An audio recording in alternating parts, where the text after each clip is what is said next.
SalesForce and the entire company is divided into different parts.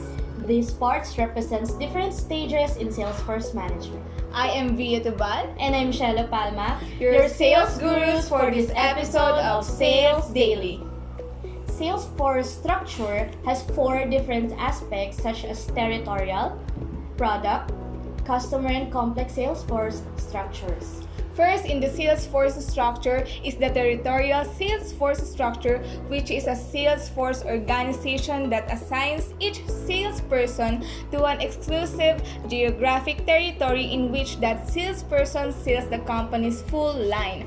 There is what we call the level of sales management, which consists of director of sales, regional manager, territory manager, and territory sales representative.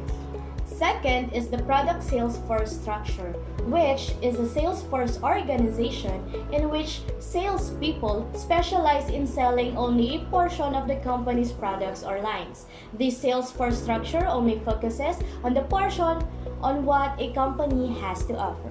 Third is the customer or most of the marketing specialists called market sales force structure, which means a sales force organization in which salespeople specialize in selling only to certain customers or industries.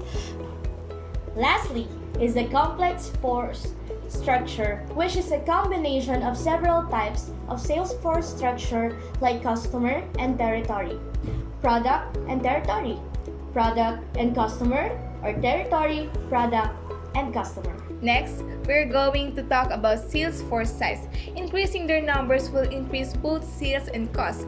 The workload approach is what we talk about what we hear the word sales force size.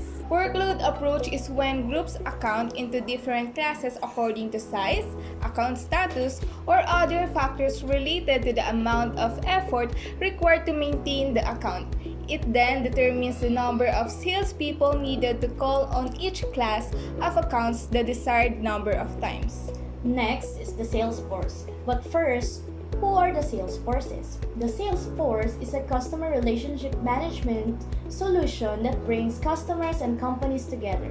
It's one integrated CRM platform that gives all your departments, including marketing, sales, commerce, and service, a single shared view of every customer. There are 3 types of sales force: outside sales force, inside sales force, and a team selling. First, what is outside sales force?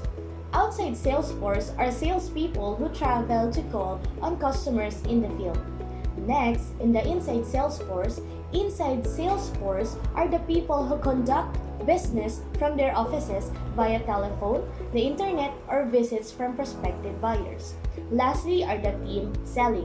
The team selling is the one who are using salespeople who conduct business from their offices via telephone, the internet, or visits from the prospective buyers as well. Afterwards, we're going to talk about the major steps in sales force management. First up is the designing sales force structure and strategy. The objectives give foundation to the individual objectives of the salesman.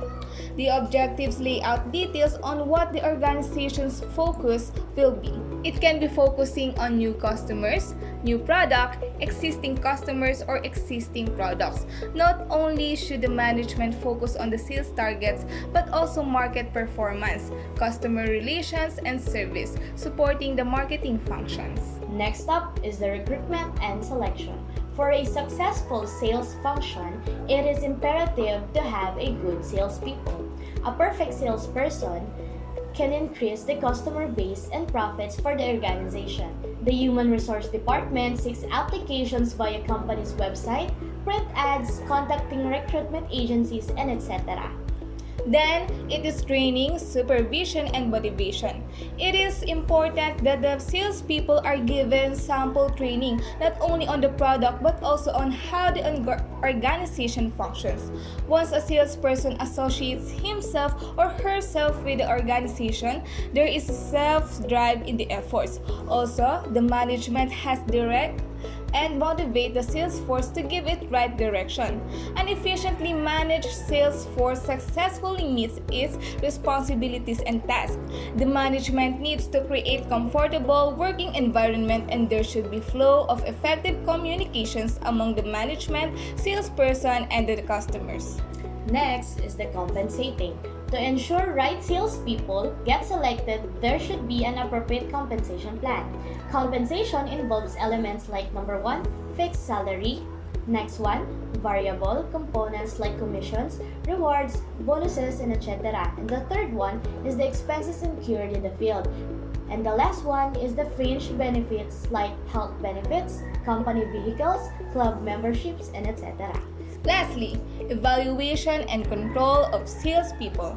The management has to evaluate and control the entire sales function as well as the individual salespeople.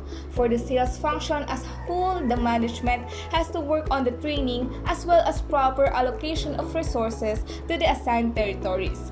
If the results are not being met, an analysis needs to be done to ensure the correct strategy is being followed.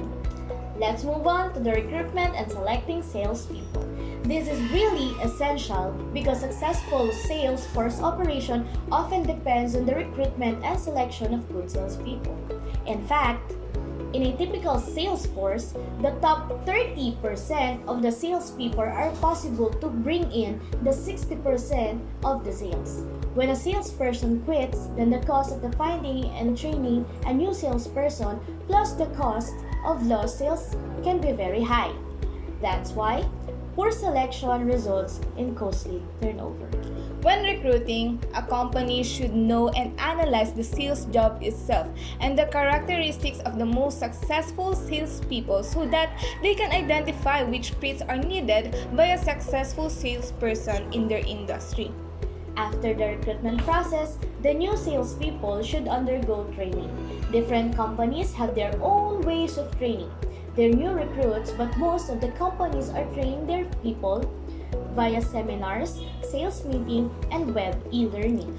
The main goal of training the salespeople is first to let them know the customers or target customers and how can they build a lasting relationship with them. Second is to practice them how to sell effectively and to familiarize them to the basic of selling process. Third is to let them know about the company, the products or services it offers the competitors. Because of the constant rise of the technology, many companies today are adding e-learning to their sales training program, which is more convenient. As a wrap-up, what makes a training program effective? It is effective if it teaches the people about the company's objectives, organization, products, and the strategies of the major competitors. And for the next one, in which it is a company must have in order to appeal or attract salespeople is a good compensation plan. A compensation plan is a complete package of details on your employees' wages, salaries, benefits, and terms of payment. It includes details about bonuses, incentives, and commissions that may be paid to employees. It has 4 elements. First one is the fixed amount. Fixed amount is simply the salary of a salesperson which gives them a stable income. Second is the variable amount, wherein it might be commissions or bonuses based on sales performance. Variable amount also rewards the salesperson for greater effort and success that they had shown or performed in a period. Third one is the expenses, where it includes recruiting costs by the company. It is a significant part of company's operating costs. For the last one is the fringe benefits. Fringe benefits are the medical and dental insurance, use of a company car, housing allowance, educational assistance, vacation pay, sick pay, meals, and employee discount. As a recap, the 4 elements of compensation are the fixed amount, variable amount, expenses, and the fringe benefits.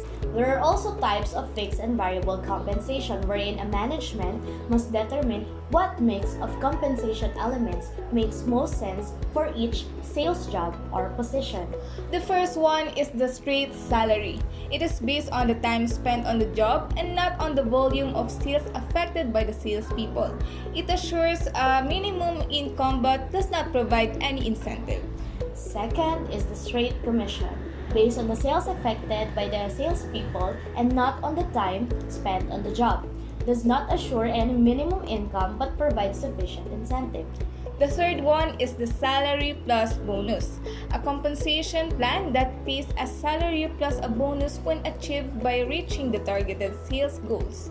And the last one is the salary plus commission, where employees receive a guaranteed base salary amount but can also earn an undefined amount of commission based on the amount of the sales they make. Recap: the four types of fixed and variable compensation are the straight salary, straight commission, salary plus bonus, salary plus commission.